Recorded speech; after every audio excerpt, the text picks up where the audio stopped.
You want to hear some scary shit? Fact or fiction? So, let's take this story to Alabama, a well-known med-surg unit. So, a nurse named Tasha received a report from the ER that she was getting a patient, and she's an overnight nurse. The ER had her all day long, and the patient was cool, but she had stopped eating. She had been found in her home, thrown to the floor after going to a concert, and they had to get a peg tube in her, so she was going to have surgery and everything else. She kind of laid there listless, but she was coherent, if that makes sense.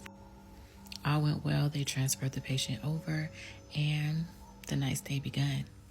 At about 12 midnight, Tasha states that the patient started making these weird sounds that she could hear from the nurse's station. Really breathy.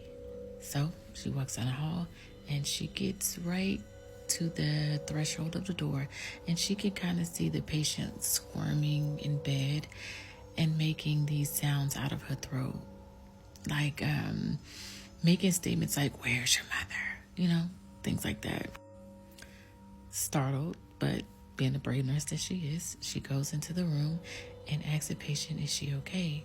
And just like that, patient snaps out of it, and she says, "Yes, I'm fine." Girl, bye.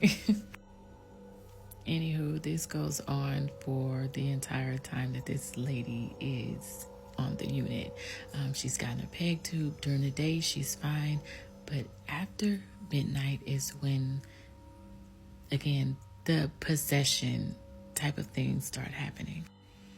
Now, they said that the lady had mad cow disease, but there were no other cases of mad cow disease in the area.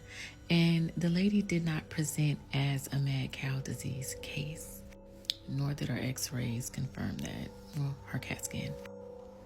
What was even stranger, during the nighttime, the chaplain kind of roams to the hospital, and he went into that particular room.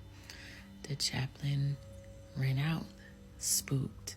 He had a red handprint in his arm, and he states what is wrong with that patient.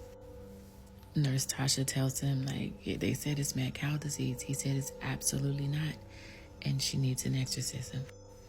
Next day, the daughter comes to visit, and they let her know that, the chaplain came to see her mother and would like to pray for her mother further. And the daughter gets pissed, and she says, "I don't want him visiting my mom. We don't believe in that type of stuff." Next thing you know, the daughter is taking the mother out of facility, stating that she could die at home in peace. This facility also holds a morgue, so a few weeks later, doctor comes upstairs and tells Nurse Tasha, "Hey, you remember that patient? She's here, but she's in the morgue." Nurse goes down to visit the patient, and the body is given Linda Blair, Emily Rose. The nurse states that was the freakiest thing she's ever been through in her life, and she's never met a case like that and has never had a patient make her feel that uneasy. Not to mention the heavy presence of something else in the room with her. So, is this story fact or fiction? It is fiction. Came from the mind of moi. I hope you guys enjoyed it. Some scary shit.